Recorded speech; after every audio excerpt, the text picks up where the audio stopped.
Guys welcome back. ಮೊದಲನೇದಾಗಿ ಸಮಸ್ತ ಕನ್ನಡಿಗರಿಗೆಲ್ಲರಿಗೂ ನಮಸ್ಕಾರ ಅಂತ ಹೇಳ್ತಾ, it's RCB versus Delhi capitals women's WPL 4th match post match ಮಾತುಕತೆಗೆ ಎಲ್ಲರಿಗೂ ಸ್ವಾಗತ.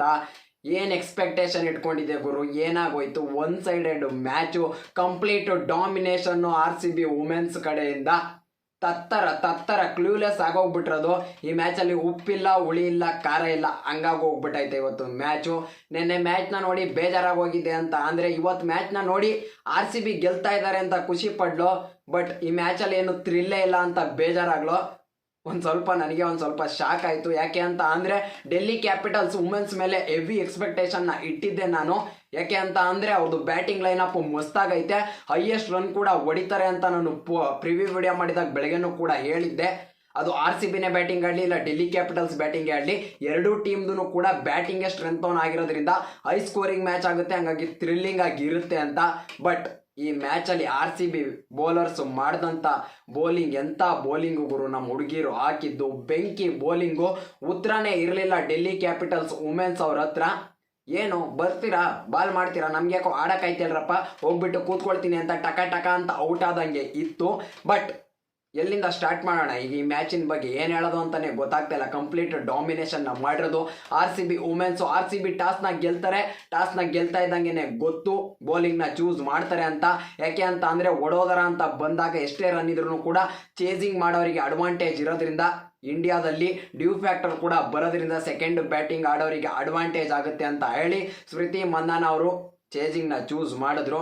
ಒಂದು ಹಾರ್ಶ್ ರಿಯಾಲಿಟಿ ಏನಪ್ಪ ಅಂತ ಅಂದರೆ ಈ WPLನಲ್ಲಿ ಯಾರ್ಯಾರೆಲ್ಲ ಟಾಸ್ನ ಗೆದ್ದಿದ್ದಾರೆ, ಈ 4 ಮ್ಯಾಚಲ್ಲಿ ಟಾಸ್ನ ಗೆದ್ದಿರೋರೇನೆ ಮ್ಯಾಚ್ನ ಗೆದ್ದಿರೋದು.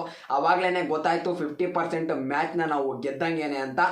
ಡೆಲ್ಲಿ ಕ್ಯಾಪಿಟಲ್ಸ್ ವುಮೆನ್ಸ್ ಬ್ಯಾಟಿಂಗ್ಗೆ ಬರ್ತಾರೆ ಮೆಗ್ಲಾನಿ ಮತ್ತು ಶಫಾಲಿ ವರ್ಮಾ. ಫಸ್ಟ್ ಓವರ್ಲೇನೆ ಎಂಥ ಸೆಟಪ್ನ ಮಾಡಿದ್ದು ಗುರು. ರೇಣುಕಾ ಸಿಂಗ್ ಅಲ್ಲ, ಅವರು ಸ್ವಿಂಗ್ಗೆ ಕ್ವೀನು ನಮ್ಮ ರೇಣುಕಾ ಸಿಂಗು. ಬೆಂಕಿ ಬೌಲಿಂಗು, ಕ್ಲೂಲೆಸ್ ಆಗೋಗಿದ್ದು ಇವತ್ತು ಡೆಲ್ಲಿ ಕ್ಯಾಪಿಟಲ್ಸ್ ಬ್ಯಾಟ್ಸ್ಮನ್ಸು. ರೇಣುಕಾ ಸಿಂಗ್ ಅವರ ಬೌಲಿಂಗ್ ಪರ್ಫಾರ್ಮೆನ್ಸಿಗೆ ಶಫಾಲಿ ವರ್ಮಾ ಅವ್ರನ್ನ ಟ್ರ್ಯಾಪಿಗೆ ಆಗೋದು, ಅದೇನೇ ಫಸ್ಟು ಬಾಲೇನೆ ಹೊಡೆಯೋದಕ್ಕೆ ಹೋಗ್ತಾರೆ. ಲಾಂಗ್ ಆನಲ್ಲಿ ಕ್ಯಾಚ್ನ ತಗೊಳ್ಳೋದು ನಮ್ಮ ಸ್ಮೃತಿ ಮಂದಾನ. ಅದಾದಮೇಲೆ ಮೆಗ್ಲಾನಿ ಮತ್ತು ಜೆಮಿಮಾ ರೋಡ್ರೆಸ್ ಅವರಿಬ್ಬರಲ್ಲಂತೂ ಬೆಂಕಿಯಾಗಿ ಆಡೋದು ಗುರು. ಅಲ್ಲಿಂದ ಎತ್ತುತ್ತಾರೆ ನೋಡಿ ಸ್ಕೋರ್ನ. 6 ಓವರ್, 4 ಓವರಿಗೆ 24 ಇರುತ್ತೆ, 6 ಓವರಿಗೆ 56 ರನ್ಸ್ನ ಹೊಡೆಯೋದು.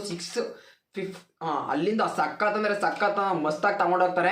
ಜೆಮಿಮಾ ಅವ್ರನ್ನು ಕೂಡ ಬೆಂಕಿಯಾಗಿ ಬ್ಯಾಟಿಂಗ್ನ ಆಡ್ತಾರೆ. ಜೆಮಿಮಾ ರೋಡ್ರೆಕ್ಸ್ ಅವರು 22 ಬಾಲಿಗೆ 34 ರನ್ನ ಹೊಡಿತು ಅಂತ ಅಂದರೆ ಕಡಕ್ಕಾಗಿ ಆಡ್ತಾ ಇರ್ತಾರೆ ಗುರು. ನಾನು ಅವರಿಬ್ಬರು ಬ್ಯಾಟಿಂಗ್ನ ಆಡಬೇಕಾದ್ರೆ ಆರಾಮಾಗಿ 180 ಇಲ್ಲ 170 ಪ್ಲಸ್ನ ಹೊಡಿತಾರೆ ಅಂತ ಅಂದ್ಕೊಂಡಿದ್ದೆ. ಬಟ್ RCB ವುಮೆನ್ಸ್ ಅಲ್ಲಿಂದ ಕಮ್ಬ್ಯಾಕ್ನ ಮಾಡೋದು. ಜೆಮಿಮಾ ಅವರು ಒಂದು ಸ್ವೀಪ್ ಶಾಟ್ನ ಹೊಡೆಯೋದಕ್ಕೆ ಹೋಗ್ತಾರೆ, ತಿರುಗಿಸಿ ಲೆಫ್ಟ್ ಹ್ಯಾಂಡಿಂಗ್ಗೆ. ಆಗ ಸ್ಟಂಪ್ ಆಗ್ತಾರೆ ಜಾರ್ಜಿ ವೇರಾಮ್ ಅವರಿಗೆ. ಅವ್ರು ಹೋಗ್ತಾ ಇದ್ದಂಗೆ ಮೆಗ್ಲಾನಿ ಅವರಿಗೂ ಕೂಡ ಅವ್ರಿಗೆ ರೇಣುಕಾ ಸಿಂಗ್ ಅವರು ಟ್ರ್ಯಾಪಿಗೆ ಸಿಗಾಕೊಳ್ಳೋದು. ಅವ್ರೂ ಕೂಡ ಕ್ಯಾಚ್ ಔಟ್ನ ಕೊಡ್ತಾರೆ. ಎಲಿಸ್ ಪೆರಿ ಅವರು ಕ್ಯಾಚ್ನ ಎತ್ತಾಕೋತಾರೆ. ಅದಾದಮೇಲೆ ಗೀಪು ಯಾರ್ಯಾರೋ ಬರ್ತಾರೆ, ಯಾರನ್ನು ಕೂಡ ಅಂತ ಏನು ರನ್ನ ಹೊಡಿಲಿಲ್ಲ. ಅರುಂಧತಿನೂ ಆಡ್ತಾರೆ, ಸ್ವಲ್ಪ ಕಾಂಟ್ರಿಬ್ಯೂಷನ್. ರಾಧಾ ಯಾದವ್ನು ಬರ್ತಾ ಇದ್ದಂಗೆ ಹೋಗ್ತಾರೆ. ಡೆಲ್ಲಿ ಕ್ಯಾಪಿಟಲ್ಸ್ ವುಮೆನ್ಸ್ ತಿನ್ಕಾಡ್ಕೊಂಡು ಕೊನೆಗೆ 142 ರನ್ಸ್ನ ಇಟ್ಟಿದ್ದು.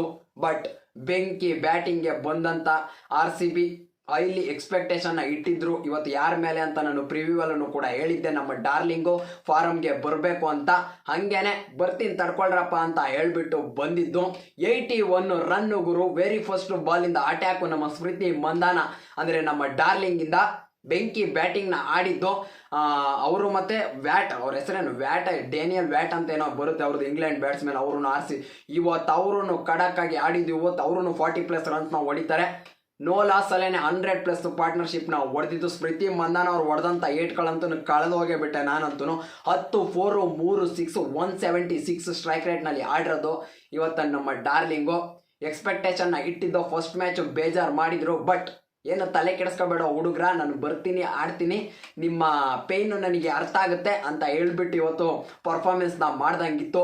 ಇನ್ನು ಬೌಲಿಂಗ್ ಪರ್ಫಾರ್ಮೆನ್ಸ್ ವಿಚಾರಕ್ಕೆ ಬಂತು ಅಂತಂದರೆ ರೇಣುಕಾ ಸಿಂಗ್ ಅವರು ಬೆಂಕಿ ಬೌಲಿಂಗ್ನ ಹಾಕಿರೋದು. ನಮ್ಮ RCBಲಿ ಎಷ್ಟು ರನ್ನ ಕೊಟ್ಟಿದ್ದಾರೆ? 23 ರನ್ನ ಕೊಟ್ಟು 3 ವಿಕೆಟ್ನ ಎತ್ತಾಕೊಂಡಿರೋದು. ಎಕಾನಮಿ ಅಂತೂ ಬೆಂಕಿ. ಜಾರ್ಜಿ ವೇರಾಮ್ ಅವರಿಗೆ ನಾನು ಇವತ್ತು ಚೆನ್ನಾಗಿ ಮಾಡಬೇಕು ಅಂತ ಹೇಳಿದ್ದೆ. ಯಾಕೆ ಅಂತಂದರೆ ಲಾಸ್ಟ್ ಮ್ಯಾಚ್ 50 ರನ್ಸ್ನ ಹೊಡಿಸ್ಕೊಂಡಿದ್ರು. ಈ ಮ್ಯಾಚ್ ಅವ್ರ ಮೇಲೇ ಎಕ್ಸ್ಪೆಕ್ಟೇಷನ್ ಇದ್ದಿದ್ದು. ಯಾಕೆ ಅಂತಂದರೆ ಸ್ಪಿನ್ನಿಂಗ್ ಡಿಪಾರ್ಟ್ಮೆಂಟ್ನ ಅವರೇ ಲೀಡ್ ಮಾಡಬೇಕು. ಇವತ್ತು ಅವ್ರನ್ನು ಕೂಡ 25 ರನ್ಸ್ನ ಕೊಟ್ಟು 3 ವಿಕೆಟ್ನ ಎತ್ತಾಕೊಂಡಿದ್ದಾರೆ. ಕ್ರೂಷಿಯಲ್ ವಿಕೆಟ್ ಅಂದರೆ ರನ್ಸ್ ಬರೋ ಟೈಮಲ್ಲೇ ಅವರು ವಿಕೆಟ್ನ ಎತ್ತಾಕೊಂಡಿದ್ದು. ನಿಮ್ಗೇನು ಅನ್ನಿಸ್ತು ಈ ಮ್ಯಾಚ್ ಬಗ್ಗೆ? ಈ ಮ್ಯಾಚಲ್ಲಿ ನನಗೆ ಏನೂ ಇಲ್ಲ ಅಂತ ಅನ್ನಿಸ್ತು. ಬಟ್ ನಮ್ಮ ಡಾರ್ಲಿಂಗ್ ಆಟ ನೋಡಿ ಸಖತ್ ಅಂದರೆ ಸಖತ್ತು ಖುಷಿಯಾಗಿ ಹೋಗ್ಬಿಡ್ತು. 81 ರನ್ನ ಹೊಡೆದಿದ್ದು. ಲಾಸ್ಟಲ್ಲಿ ರನ್ನು ಬೇಕಾಗಿರಲಿಲ್ಲ ಅಂತ ಕಾಣಿಸುತ್ತೆ. ಬಟ್ ಅದು ಇಲ್ಲದೆ ಇರೋದನ್ನ ಟ್ರೈ ಮಾಡೋದಕ್ಕೆ ಹೋದ್ರು, ಹಿಂದ್ಗಡೆಗೆ ಕ್ಯಾಚ್ ಔಟ್ ಆಯಿತು, ಹೋದ್ರು. ಇನ್ನು 9 ರನ್ ಬೇಕಿತ್ತು. ರಿಚಾ ಘೋಷ್ ಮತ್ತು ಎಲಿಸ್ ಪೆಲಿ ಅವರು ನಿಧಾನಕ್ಕೆ ಆಡಿ ಹೊಡೆದಿದ್ದು. 4 ಓವರ್ ಸ್ಪೇರ್ ಅಂದರೆ 22 ಬಾಲ್ಸ್ ಸ್ಪೇರ್ ಅದೇನೋ ಗೆದ್ದಿದ್ದೀವಿ. ರನ್ ರೇಟ್ ಅಂತೂ ಸರಿಯಾಗಿ ಬೂಸ್ಟ್ ಆಗೈತೆ. ಡೆಲ್ಲಿ ಅವ್ರದ್ದು ಕಿತ್ಕೊಂಡು ಬಿದ್ದಿರುತ್ತೆ ರನ್ ರೇಟು. ನಾವೀಗ ಪಾಯಿಂಟ್ಸ್ ಟೇಬಲಲ್ಲಿ ನಂಬರ್ 1 ಪೊಸಿಷನ್ಗೆ ಹೋಗಿದ್ದೀವಿ. 4 ಪಾಯಿಂಟ್ನ ತಗೊಂಡು ವಡೋದರಾದಿಂದ ನಾಳೆ ಬೆಳಗ್ಗೆ ಬ್ಯಾಂಗ್ಳೂರಿಗೆ ಬರ್ತೀವಿ. ನೆಕ್ಸ್ಟ್ ಮ್ಯಾಚ್ ಇರೋದು ನಮ್ಮದು ಬ್ಯಾಂಗ್ಳೂರಲ್ಲಿ. ಅದು ಯಾರ ಮೇಲೆ? ಮುಂಬೈ ಅವ್ರ ಮೇಲೆ. ಆನ್ ಟಾಪಲ್ಲಿದ್ದೀವಿ ಗುರು. ಈ ಸಲನೂ ಕಪ್ ಎತ್ತೋದ್ರಲ್ಲಿ ನನಗೆ ಯಾವುದೇ ರೀತಿ ಡೌಟ್ ಕಾಣಿಸ್ತಾ ಇಲ್ಲ. ನಿಮ್ಗೇನು ಅನ್ನಿಸ್ತು ಡಾರ್ಲಿಂಗ್ ಬ್ಯಾಟಿಂಗ್ ನೋಡಿ ಖುಷಿ ಆಯ್ತಾ? ಕಮೆಂಟ್ ಸೆಕ್ಷನಲ್ಲಿ ಕಮೆಂಟ್ ಮಾಡಿ. RCB ಪರ್ಫಾರ್ಮೆನ್ಸ್ ಹೆಂಗೆ ಅನ್ನಿಸ್ತೈತೆ? ಬೌಲಿಂಗೂ ಕೂಡ ಈ ಸಲ ಕಡಕ್ಕಾಗಿ ಕ್ಲಿಕ್ ಆಗಿರೋದು ಈ ಮ್ಯಾಚಲ್ಲಿ. ನೀವೇನಾರು ನಮ್ಮ ಚಾನಲ್ಗೆ ಫಸ್ಟ್ ಟೈಮ್ ವಿಸಿಟ್ ಕೊಡ್ತಾ ಇದ್ರೆ ಸಬ್ಸ್ಕ್ರೈಬ್ ಮಾಡಿಕೊಂಡು ಬೆಲ್ ನೋಟಿಫಿಕೇಶನ್ ನಾಲ್ಗೆ ಸೆಟ್ ಮಾಡ್ಕೊಳ್ಳಿ. ಈ ವಿಡಿಯೋನ ಇಷ್ಟ ಆಯ್ತು ಅಂತಂದರೆ ಒಂದೇ ಒಂದು ಲೈಕ್ನ ಹಾಕೊಳ್ಳಿ. ನೆಕ್ಸ್ಟ್ ವಿಡಿಯೋದಲ್ಲಿ ಸಿಗೋಣ. ಓಕೆ ಫ್ರೆಂಡ್ಸ್, ಬಾಯ್.